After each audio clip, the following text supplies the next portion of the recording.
SP साहब जिस train से जा रहे थे उनकी मरी हुई पत्नी उसी ट्रेन में चने बेच रही थी। एसपी भानु प्रताप सिंह ने अपनी घड़ी पर नजर डाली। रात के 10 बज रहे थे। ट्रेन दिल्ली की ओर दौड़ रही थी। बाहर अंधेरे में कभी कभी कोई गांव, कोई स्टेशन पीछे छूट जाता, पर उनकी आंखें तो कहीं और ही देख रही थी, उन यादों की ओर जो वह चाहकर भी भुला नहीं सके थे। उनकी पत्नी मीनाक्षी 1 साल पहले इस दुनिया से जा चुकी थी। एक दर्दनाक हादसे में उसे हमेशा के लिए खो चुके थे, मगर उसकी यादें अभी भी भानु प्रताप के साथ थी। उसकी हंसी, उसकी बातें, उसकी शिकायतें, सब कुछ। इस सफ़र में भी वह अपने अकेलेपन से जूझ रहे थे। ट्रेन के अंदर हलचल थी। कुछ लोग सो चुके थे, कुछ खिड़की से बाहर देख रहे थे, तो कुछ अपनी कहानियों में खोए हुए थे। भानु प्रताप ने एक गहरी सांस ली और सीट पर सिर टिकाया। तभी एक जानी पहचानी आवाज़ उनके कानों में पड़ी, चने ले लो, चने, ताज़ा ताज़ा गरम गरम चने। भानु प्रताप का दिल जोर से धड़क उठा। ये आवाज़, ये तो मीनाक्षी की आवाज़ थी। उनका दिमाग सुन्न पड़ गया। क्या यह उनका भ्रम था? क्या वह उसकी यादों में इतना डूब चुके थे कि उन्हें हर आवाज़ मीनाक्षी जैसी लगने लगी थी? मगर नहीं, यह सिर्फ आवाज़ ही नहीं थी, अंदाज भी वही था, लहजा भी वही था। उन्होंने धीरे धीरे गर्दन घुमाई और जब उनकी नज़र उस औरत पर पड़ी जो चने बेच रही थी, तो उनकी सांस अटक गई। वहाँ भीड़ के बीच ट्रेन की गलियारी में हल्की रोशनी के नीचे वही चेहरा था जो कभी उनकी दुनिया हुआ करता था। मीनाक्षी जिंदा थी या यह कोई और थी? वही चेहरा, वही आवाज़। भानु प्रताप की आंखें फटी की फटी रह गई। उनका दिल जोर जोर से धड़कने लगा। क्या यह उनका कोई भ्रम था या सच में जो वह देख रहे थे वह हकीकत थी? सामने वही चेहरा था, वही बड़ी बड़ी आंखें, वही हल्की सी झुकी हुई मुस्कान, वही मीनाक्षी। लेकिन यह कैसे हो सकता था? वह तो मर चुकी थी। खुद उन्होंने उसकी चिता को अग्नि दी थी, खुद उन्होंने उसकी अस्थियां गंगा में प्रवाहित की थी। फिर यह औरत?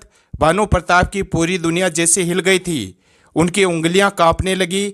वह चाहकर भी उठकर उस औरत के पास नहीं जा पा रहे थे। उनका शरीर जैसे सुन्न हो गया था। तभी किसी यात्री ने उस चने बेचने वाली से पूछा, बहन, ये चने कितने के दिए? 10 रुपए के लीजिए बाबूजी, बहुत अच्छे चने हैं। फिर वही आवाज़, वही नर्म लहजा। भानु प्रताप के अंदर कुछ टूटने लगा। ये आवाज़ वह कभी बोल ही नहीं सकते थे। कितनी ही बार उन्होंने इसी आवाज़ में प्यार सुना था, शिकायतें सुनी थी, अपनी ज़िंदगी के सबसे खूबसूरत लम्हे इसी आवाज़ के साथ बिताए थे। उनका धड़कता हुआ दिल अचानक तेजी से उछल पड़ा। वह सीट से झटके से उठे और तेजी से उस औरत की ओर बढ़े, लेकिन तभी ट्रेन अचानक झटके से रुकी। भानु प्रताप अपनी जगह पर लड़खड़ा गए और जब तक वह संभलते वह औरत भीड़ में कहीं आगे बढ़ चुकी थी। उन्होंने तुरंत उसे आवाज़ दी और कहा, मीनाक्षी। वह औरत ठिठक गई। वह धीरे धीरे मुड़ी और उसकी आंखें भानु प्रताप से मिली। उन आंखों में हैरानी थी, लेकिन पहचान नहीं थी। भानु प्रताप का दिल जोर से धड़कने लगा। उसकी आंखें सीधा उस औरत की आंखों से जा मिली। कुछ पलों के लिए पूरी दुनिया जैसे थम गई थी। ट्रेन के अंदर बाकी लोग अपनी जिंदगियों में मशगूल थे, लेकिन भानु प्रताप की दुनिया सिर्फ उसी एक औरत के इर्द गिर्द सिमट चुकी थी। वह वही चेहरा था, वही आंखें थी, वही आवाज़ थी, लेकिन वो मीनाक्षी क्यों नहीं लग रही थी? उस औरत ने कुछ पल भानु प्रताप को अजीब नज़रों से देखा, फिर नज़रें झुका ली और वापस अपने चनों की टोकरी संभालने लगी। मीनाक्षी, भानु प्रताप फिर बुदबुदाए। इस बार आवाज़ में थोड़ा और कंपन था, लेकिन उस औरत ने कोई प्रतिक्रिया नहीं दी। उसने अपना दुपट्टा थोड़ा और चेहरे पर खींच लिया और भीड़ में आगे बढ़ने लगी। भानु प्रताप के पैरों में जैसे किसी ने जंजीर डाल दी थी। वह समझ नहीं पा रहे थे कि यह कोई खेल था या फिर उनके साथ कोई बहुत बड़ा धोखा हुआ था। अगर यह मीनाक्षी थी तो वह यहाँ कैसे हो सकती थी? और अगर यह मीनाक्षी नहीं थी तो यह इतनी उससे मिलती जुलती क्यों थी? आखिर हिम्मत जुटाकर वह उसके पीछे बढ़े। लोगों को हटाते हुए वह जैसे ही उसके करीब पहुँचे, उन्होंने धीरे से उसका हाथ पकड़ लिया। वह औरत चौंक गई। मुझे छोड़ दीजिए साहब, उसने तेज आवाज़ में कहा, जैसे वह घबरा गई हो। लेकिन भानु प्रताप ने अपनी पकड़ ढीली नहीं की। तुम कौन हो? उस औरत ने पहली बार सीधे उसकी आंखों में देखा। अब की बार उसमें हल्की सी नरमी थी। मैं कौन हूँ, इससे आपको क्या फ़र्क पड़ता है साहब? उसकी आवाज़ में एक अजीब सा दर्द था। भानु प्रताप सख्ते में आ गए। इस जवाब ने उनके अंदर कुछ तोड़ दिया। फर्क पड़ता है, बहुत फर्क पड़ता है। उनकी आवाज़ कांप गई। कुछ यात्री इस नज़ारे को देखने लगे थे। वह औरत असहज महसूस करने लगी। उसने भानु प्रताप का हाथ झटके से छुड़ाया और ट्रेन के अगले डिब्बे की तरफ भागी। भानु प्रताप ने बिना कुछ सोचे समझे उसके पीछे दौड़ लगा दी, लेकिन जैसे ही वह अगले डिब्बे में पहुंचे तो वह औरत वहां नहीं थी। वह गायब हो चुकी थी। भानु प्रताप हाँफते हुए दरवाजे के पास पहुंचे। उन्होंने चारों ओर नजर दौड़ाई, लेकिन वह औरत कहीं नहीं थी। यह कैसे संभव था? ट्रेन तेजी से चल रही थी। वह अचानक कहाँ गायब हो सकती थी? डिब्बे में मौजूद यात्री अजीब नज़रों से उन्हें देख रहे थे। कुछ ने हैरानी से पूछा, क्या हुआ साहब? लेकिन भानु प्रताप के पास कोई जवाब नहीं था। उनका दिमाग तेजी से दौड़ रहा था। क्या यह सच में उनकी मीनाक्षी थी? अगर हाँ, तो वह भाग क्यों रही थी? और अगर नहीं, तो कोई बिल्कुल उसकी तरह दिखने वाली औरत उसी ट्रेन में उसी आवाज़ के साथ, यह महज एक इत्तेफाक था। नहीं, यह इत्तेफाक नहीं हो सकता। भानु प्रताप बड़बड़ाए। तभी एक बूढ़ी यात्री ने पास आकर कहा, बेटा, जिसे ढूंढ रहे हो वह शायद पिछले स्टेशन पर उतर गई होगी। पिछले स्टेशन? लेकिन अगर वह सच में मीनाक्षी थी तो वह इतनी गरीबों की तरह चने क्यों बेच रही थी? भानु प्रताप की आंखों के सामने 1 साल पहले की घटनाएं घूमने लगी। मीनाक्षी का एक्सीडेंट, उसका अस्पताल में भर्ती होना, फिर डॉक्टर्स का यह कहना कि वह नहीं बची, और फिर उसका अंतिम संस्कार। अगर वह मरी नहीं थी तो फिर उनका सिर दर्द से फटने लगा। क्या कोई गहरी साजिश थी, या फिर कोई ऐसा राज जो इतने समय से उनसे छुपाया गया था? लेकिन अब यह मामला सिर्फ यादों और भावनाओं का नहीं रहा था, यह सच्चाई जानने का सवाल था। भानु प्रताप ने तय कर लिया कि वह इस रहस्य की जड़ तक जाएंगे। उन्होंने तुरंत अपनी जेब से मोबाइल निकाला और पिछले स्टेशन की लोकेशन चेक की। अगर वह वहां उतरी थी तो मैं उसे ढूंढ निकालूंगा। भानु प्रताप की पकड़ अब सच्चाई तक पहुंचने के लिए और मजबूत हो चुकी थी। उनके दिमाग में सिर्फ एक ही सवाल घूम रहा था, अगर मीनाक्षी मर चुकी थी तो ये औरत कौन थी? और अगर ये मीनाक्षी थी तो वह यहाँ तक कैसे पहुंची? उन्होंने तुरंत ट्रेन के गार्ड से संपर्क किया और पूछा, पिछला स्टेशन कौन सा था? गार्ड ने बताया, शिवपुर जंक्शन। भानु प्रताप ने फौरन अपना मोबाइल निकाला और स्टेशन मास्टर का नंबर निकालकर उसे कॉल किया। नमस्ते, मैं एसपी भानु प्रताप बोल रहा हूँ। अभी शिवपुर जंक्शन पर एक औरत उतरी है जिसकी पहचान मुझे करनी है। क्या आप सीसीटीवी फुटेज चेक कर सकते हैं? स्टेशन मास्टर पहले तो थोड़ा घबरा गया, फिर बोला, साहब, मैं अभी कुछ देख नहीं सकता, लेकिन अगर आप यहाँ आ सकते हैं तो हम मिलकर देख सकते हैं। ठीक है, मैं अगली ट्रेन से वहीं आ रहा हूँ। भानु प्रताप ने तुरंत फैसला किया। ट्रेन अभी एक बड़े स्टेशन पर रुकने वाली थी। उन्होंने बिना समय गंवाए बैग उठाया और उतरने के लिए तैयार हो गए। ट्रेन के रुकते ही वह प्लेटफार्म पर कूद पड़े और स्टेशन मास्टर के ऑफिस की तरफ दौड़ पड़े। शिवपुर जंक्शन पहुंचने में उन्हें ज़्यादा समय नहीं लगा। स्टेशन सुनसान सा लग रहा था, बस इक्का दुक्का लोग इधर उधर घूम रहे थे। स्टेशन मास्टर पहले से ही इंतजार कर रहा था। साहब, आइए, मैं आपको फुटेज दिखाता हूँ। भानु प्रताप जल्दी से ऑफिस के अंदर घुसे। स्क्रीन पर वीडियो चलने लगा और वहाँ कैमरे में वही औरत दिखी। वह जल्दी जल्दी प्लेटफार्म से बाहर जा रही थी, लेकिन जैसे ही वह बाहर पहुंची, एक आदमी पहले से वहाँ खड़ा था। उस आदमी ने इधर उधर देखा, फिर जल्दी से उसे एक गली की तरफ ले गया। भानु प्रताप की आंखें सिकुड़ गई। ये कौन है? स्टेशन मास्टर ने सिर हिलाया। पहली बार देख रहा हूँ साहब, लेकिन शायद यह गली स्टेशन के पीछे वाली बस्ती में जाती है। भानु प्रताप ने तुरंत तय किया कि वह उस बस्ती तक जाएंगे और पता लगाएंगे कि यह औरत कौन थी और किसके साथ गई थी। उन्होंने गहरी सांस ली और अपने होल्स्टर में रखी पिस्तौल पर हाथ फेरा। अब यह सिर्फ एक इमोशनल सफ़र नहीं था, बल्कि एक रहस्य को उजागर करने की जंग थी। भानु प्रताप ने स्टेशन मास्टर को धन्यवाद दिया और तेजी से बाहर निकले। कैमरे में दिखी गली अब उनके सामने थी, सुनसान, अंधेरे में डूबी हुई। उन्होंने जेब से मोबाइल निकाला और टॉर्च ऑन की। गली संकरी थी, दोनों तरफ टूटी फूटी झोंपड़ियाँ और कच्चे मकान थे। कहीं से धीमी रोशनी झांक रही थी, कहीं पर सन्नाटा पसरा था। भानु प्रताप आगे बढ़ ही रहे थे कि अचानक किसी के कदमों की आहट सुनाई दी। उन्होंने तुरंत अपनी पिस्तौल निकाल ली और आवाज़ की दिशा में ध्यान लगाया। कोई था। गली के आखिरी छोर पर एक परछाई हल्की रोशनी में हिलती हुई दिख रही थी। भानु प्रताप तेजी से आगे बढ़े। जैसे ही वह मोड़ के पास पहुंचे, एक दरवाजा धीरे से बंद होता दिखाई दिया। उन्होंने बिना समय गंवाए दरवाजे तक पहुंचकर जोर से खटखटाया।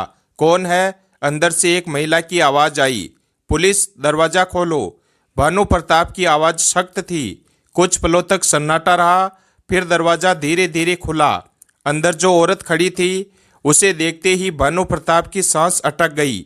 वही चेहरा, वही आंखें, वही मीनाक्षी, लेकिन इस बार उसके चेहरे पर डर था। भानु प्रताप दरवाजे के सामने खड़े रहे। सामने वही चेहरा था जिसे उन्होंने 1 साल पहले खो दिया था, लेकिन इस बार उस चेहरे पर अजनबीपन था, डर और घबराहट से भरा हुआ अजनबीपन। कुछ पल तक दोनों एक दूसरे को देखते रहे। फिर भानु प्रताप ने कांपती आवाज में कहा, मीनाक्षी। उस औरत की आंखों में हलचल हुई, जैसे वह यह नाम सुनकर चौंक गई हो, लेकिन अगले ही पल उसने खुद को संभाल लिया। आप कौन हैं? उसने शांत लेकिन कटीली आवाज में पूछा। भानु प्रताप को लगा जैसे किसी ने उनके सीने में छुरा घोंप दिया हो। यह क्या मजाक है मीनाक्षी? तुम जिंदा हो? उस औरत की आंखों में अब संदेह झलकने लगा। मुझे नहीं पता आप किसकी बात कर रहे हैं। मेरा नाम मीनाक्षी नहीं है। भानु प्रताप को अपने कानों पर भरोसा नहीं हुआ। उन्होंने एक कदम आगे बढ़ाया। झूठ मत बोलो, मैं तुम्हें पहचानता हूँ। तुम्हारी शक्ल, तुम्हारी आवाज़, तुम्हारा हर हाव भाव, सब कुछ वही है। उस औरत ने घबरा कर दरवाजे के पीछे हटने की कोशिश की, लेकिन तभी अंदर से किसी बच्चे के रोने की आवाज़ आई। भानु प्रताप के पैर जड़ हो गए। बच्चा? औरत ने तुरंत दरवाज़ा बंद करने की कोशिश की, लेकिन भानु प्रताप ने झटके से उसे धक्का देकर दरवाज़ा खोल दिया। सामने एक छोटा सा बच्चा खड़ा था, महज 3-4 साल का। भानु प्रताप की आंखें चौड़ी हो गई। उस बच्चे की शक्ल उनसे मिलती थी। उनके दिमाग में एक विस्फोट सा हुआ। यह बच्चा कौन था? और अगर यह मीनाक्षी थी तो 1 साल पहले जो हुआ था वह झूठ था। भानु प्रताप के पैर कांपने लगे। सामने वह औरत खड़ी थी जिसे वह अपनी पत्नी मानते थे, जो 1 साल पहले मर चुकी थी, और उसके पीछे खड़ा था एक बच्चा जिसकी शक्ल उनसे मिलती थी। कमरे में गहरा सन्नाटा छा गया। उस औरत ने तुरंत बच्चे को अपनी गोद में उठा लिया और पीछे हट गई। उसकी आंखों में घबराहट थी, लेकिन भानु प्रताप की आंखों में सवालों का तूफान उमड़ रहा था। यह बच्चा कौन है? उनकी आवाज़ भारी थी। औरत चुप रही। भानु प्रताप ने एक कदम आगे बढ़ाया। तुम मेरी पत्नी मीनाक्षी हो, है ना? या फिर मुझे इतने सालों से धोखा मिल रहा था? औरत की आंखें भर आई। उसने कांपते हुए कहा, मैं आपको नहीं जानती, आप चले जाइए। लेकिन भानु प्रताप अब पीछे हटने वाले नहीं थे। उन्होंने जबरदस्ती कमरे के अंदर कदम रखा और चारों ओर नजर दौड़ाई। कमरा छोटा था, दीवारों पर जगह जगह सीलन थी, लेकिन कोने में एक पुराना ट्रंक रखा था। ट्रंक का ढक्कन आधा खुला था और उसमें कुछ ऐसा दिखा जिसने भानु प्रताप के रोंगटे खड़े कर दिए। वहां उनकी और मीनाक्षी की शादी की तस्वीर पड़ी थी।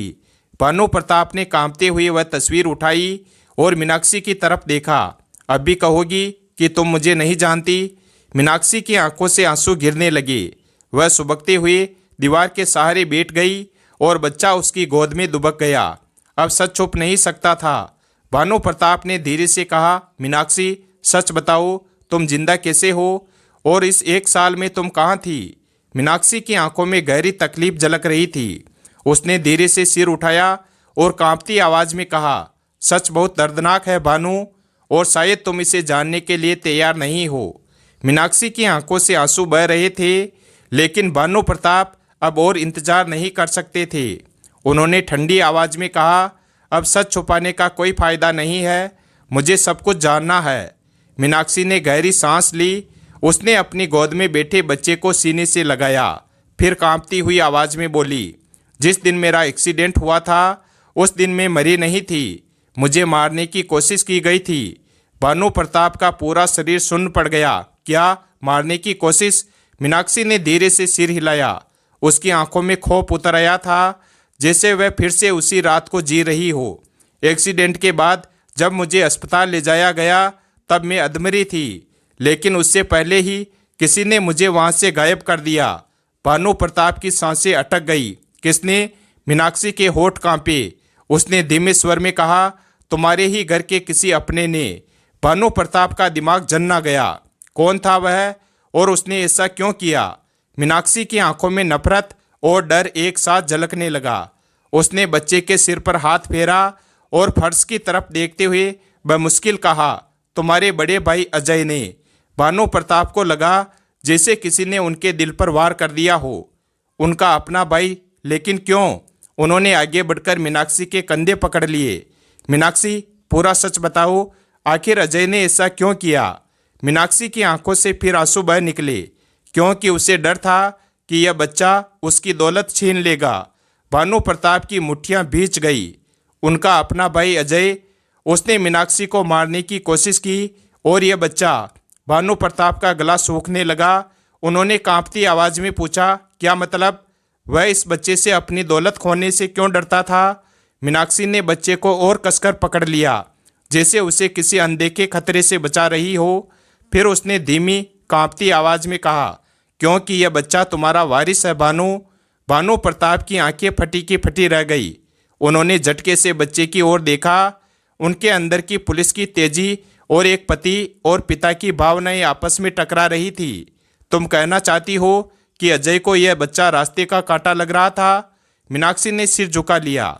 जब मैं प्रेग्नेंट थी तब अजय को पता चल गया था कि तुम्हारी सारी प्रॉपर्टी और पिता की दौलत तुम्हारे बेटे के नाम होने वाली है।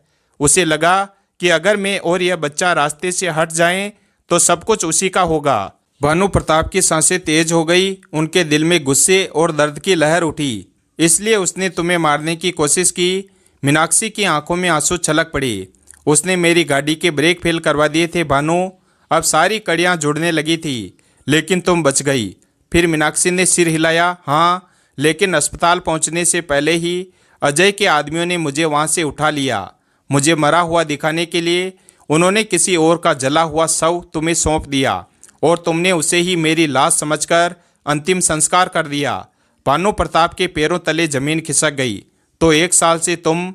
मीनाक्षी ने आंसू पहुँचे। मैं भाग रही थी भानु। मुझे मरने से बचाने वाला एक अनजान आदमी था जिसने मुझे इस बस्ती तक पहुंचाया। मैं जिंदा थी, लेकिन दुनिया के लिए मर चुकी थी और इस बच्चे को पालने के लिए मुझे चने बेचने पड़े। भानु प्रताप की आंखों में आंसू आ गए। उन्होंने धीरे से बच्चे की ओर हाथ बढ़ाया, लेकिन तभी बाहर किसी के तेज कदमों की आवाज़ आई। मीनाक्षी के चेहरे पर डर लौट आया। भानु, उन्होंने हमें ढूंढ लिया। भानु प्रताप के कान सतर्क हो गए। बाहर कदमों की आट बढ़ती जा रही थी। कोई तेजी से उनकी ओर बढ़ रहा था। मीनाक्षी घबराकर दीवार के साथ सट गई और बच्चे को अपनी गोद में छुपा लिया। उसकी सांसें तेज चल रही थी। भानु प्रताप ने तुरंत अपनी पिस्तौल निकाली और दरवाजे की ओर इशारा किया। शांत रहो, जो भी हो, अब मैं तुम्हें कुछ नहीं होने दूंगा। दरवाजे के बाहर हल्की सरसराहट हुई। फिर किसी ने जोर से दस्तक दी। दरवाज़ा खोलो। आवाज़ भारी थी, ठंडी और धमकी भरी। भानु प्रताप के दिमाग में अलार्म बज उठा। अजय के आदमी।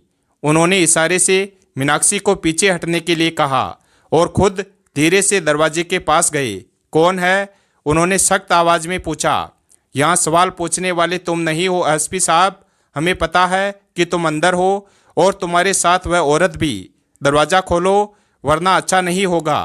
भानु प्रताप के अंदर गुस्से की लहर दौड़ गई। अगर इतनी ही हिम्मत है तो खुद खोलने की कोशिश करो। बाहर कुछ पलों तक सन्नाटा रहा। फिर अचानक जोरदार धमाका हुआ। किसी ने दरवाज़ा तोड़ने की कोशिश की थी। मीनाक्षी की हल्की चीख निकल गई, लेकिन भानु प्रताप ने उसे आंखों से शांत रहने का इशारा किया। अब लड़ाई शुरू हो चुकी थी। भानु प्रताप ने पिस्तौल को कसकर पकड़ा और जैसे ही दरवाज़ा दूसरी बार झटका खाकर खुलने लगा, उन्होंने गोली चला दी। भानु प्रताप के गोली चलाते ही बाहर अफरा तफरी मच गई। किसी के चीखने की आवाज़ आई और फिर बिल्कुल सन्नाटा।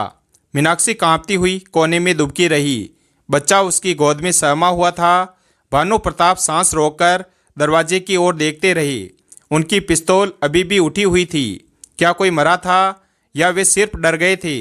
तभी बाहर से एक और आवाज़ आई। पीछे हटो, एसपी अकेला है, ज़्यादा देर तक टिक नहीं पाएगा। भानु प्रताप की नज़रें संकीर्ण हो गई। तो अजय ने अपने गुंडों को यहाँ तक भेज दिया। उन्होंने तुरंत दरवाजे के पास रखी एक टूटी हुई लकड़ी खींची और दरवाजे के हैंडल में फंसा दी, जिससे वह अंदर से लॉक हो गया। फिर वह तेजी से मीनाक्षी के पास पहुंचे। मीनाक्षी, हमें यहाँ से निकलना होगा। मीनाक्षी की आंखों में डर था, लेकिन कहाँ जाएंगे भानु, ये लोग हमें मार डालेंगे। भानु प्रताप ने उसकी कांपती हुई अंगुलियों को कसकर पकड़ा। जब तक मैं जिंदा हूँ कोई तुम्हें छू भी नहीं सकता।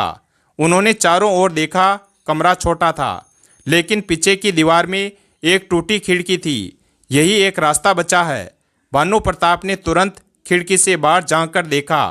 पीछे एक पतली गली थी जो रेलवे ट्रैक की ओर जाती थी। जल्दी इससे निकलते हैं। मीनाक्षी ने बच्चे को कसकर पकड़ा और कांपते हुए खिड़की की तरफ बढ़ी। भानु प्रताप ने पहले बच्चे को बाहर निकाला, फिर मीनाक्षी को सहारा दिया। जैसे ही वह खुद खिड़की से बाहर कूदने वाले थे, दरवाजा जोर से टूटा और गुंडे अंदर घुस आए। भानु प्रताप ने तुरंत हवा में एक गोली चलाई और बिना वक्त गंवाए खिड़की से बाहर कूद गए। अब उनकी जान बचाने की रेस शुरू हो चुकी थी। रेलवे ट्रैक के किनारे अंधेरा पसरा था। मीनाक्षी कांपती हुई खड़ी थी। बच्चा उसकी गोद में दुबका हुआ था। भानु प्रताप ने जल्दी से उसके कंधे पर हाथ रखा। हमें यहाँ से जल्दी निकलना होगा, इससे पहले कि वह हमें पकड़ ले। उनकी आवाज़ में घबराहट थी, लेकिन आंखों में अब भी हिम्मत की चिंगारी थी। मीनाक्षी ने सिर हिलाया। वह बुरी तरह थक चुकी थी, लेकिन भानु प्रताप की मौजूदगी ने उसे ताकत दी। वे तीनों ट्रैक के किनारे किनारे भागने लगे, लेकिन तभी पीछे से गोलियों की आवाज़ गूंज उठी। भानु प्रताप ने तुरंत मीनाक्षी और बच्चे को नीचे गिरा दिया और खुद उनके सामने दीवार बनकर खड़े हो गए। गोलियां उनके सिर के ऊपर से गुजरती रही और किसी पत्थर से टकराकर चिंगारियां निकालती रही। फिर अचानक एक गोली भानु प्रताप के कंधे में आ लगी। उन्होंने दर्द से कराते हुए खुद को संभाला। खून बह रहा था, लेकिन वह रुके नहीं। मीनाक्षी की आंखें डर से फैल गई। भानु, लेकिन भानु प्रताप ने हाथ उठाकर उसे चुप कराया। डरो मत, मैं ठीक हूँ, तुम बस बच्चे को लेकर आगे बढ़ो। लेकिन तभी अजय की आवाज़ सुनाई दी। भागने का कोई फायदा नहीं है, मैं तुम्हें और तुम्हारे परिवार को मिटाने आया हूँ। भानु प्रताप की आंखें क्रोध से जल उठी। उन्होंने पीछे मुड़कर देखा। अजय हाथ में पिस्तौल लिए खड़ा था और उसके पीछे गुंडों की टोली थी। तू इतना गिर जाएगा अजय, अपने ही भाई को मारने आया है। भानु प्रताप की आवाज़ कांप रही थी, लेकिन दर्द से नहीं बल्कि धोखे की जलन से। अजय हंसा। तो हमेशा मेरे रास्ते का कांटा था भानु, अब तेरा वजूद मिटा दूंगा। उसने पिस्तौल उठाई और ट्रिगर दबा दिया। गोलियों की आवाज़ गूंज उठी, लेकिन इस बार मीनाक्षी दौड़ पड़ी और वह भानु प्रताप के आगे आ गई। गोलियां उसके सीने में उतर गई। भानु प्रताप की आंखें डर और दर्द से फैल गई। नहीं, मीनाक्षी लड़खड़ाई। उसका शरीर कांपने लगा। उसने अपनी आंखें भानु प्रताप पर टिकाई, वही आंखें जिनमें 1 साल पहले भी प्यार था और आज भी वही था। भानु प्रताप, हमारा बच्चा, उसने कांपते हुए कहा। भानु प्रताप ने झपटकर उसे थाम लिया। मीनाक्षी, कुछ मत बोलो, कुछ नहीं होगा तुम्हें। लेकिन मीनाक्षी मुस्कुराई, एक कमज़ोर लेकिन सच्ची मुस्कान में। हमेशा तुम्हारे साथ रहूंगी। और फिर उसकी आंखें बंद हो गई। भानु प्रताप का दिल चीर कर रख दिया गया। मीनाक्षी की सांसें थम चुकी थी। उनकी चीखों से रात गूंज उठी। अजय हंस रहा था। अब तेरा नंबर है भानु। लेकिन तभी पुलिस का सायरन गूंज उठा। भानु प्रताप ने पहले ही बैकअप बुला लिया था। पुलिस ने अजय और उसके आदमियों को घेर लिया। एक के बाद एक गोलियां चली और अजय वहीं ढेर हो गया। लेकिन भानु प्रताप को कोई फर्क नहीं पड़ा। उनकी दुनिया पहले ही उजड़ चुकी थी। उनकी गोद में मीनाक्षी की निःशब्द देह थी और उनके पास खड़ा था एक छोटा सा बच्चा जो कुछ समझ नहीं पा रहा था, लेकिन अपनी माँ को जगाने की कोशिश कर रहा था। मम्मी उठो ना, पापा रो रहे हैं। भानु प्रताप की आंखों से आंसू गिरने लगे। उन्होंने बच्चे को अपनी बाहों में समेट लिया। आज उन्होंने सब कुछ खो दिया था, लेकिन उन्होंने एक वादा किया, वह अपने बेटे को इस अंधेरे में नहीं खोने देंगे। उन्होंने उसे सीने से लगाया और अंधेरे से बाहर रोशनी की ओर बढ़ने लगे, क्योंकि मीनाक्षी का प्यार हमेशा उनके साथ रहेगा। वीडियो अगर पसंद आया हो तो वीडियो को लाइक करें और हमारे चैनल शिव भक्त को सब्सक्राइब करें और अपने दोस्तों के साथ शेयर करें और कमेंट करके बताएं कहानी कैसी लगी। धन्यवाद।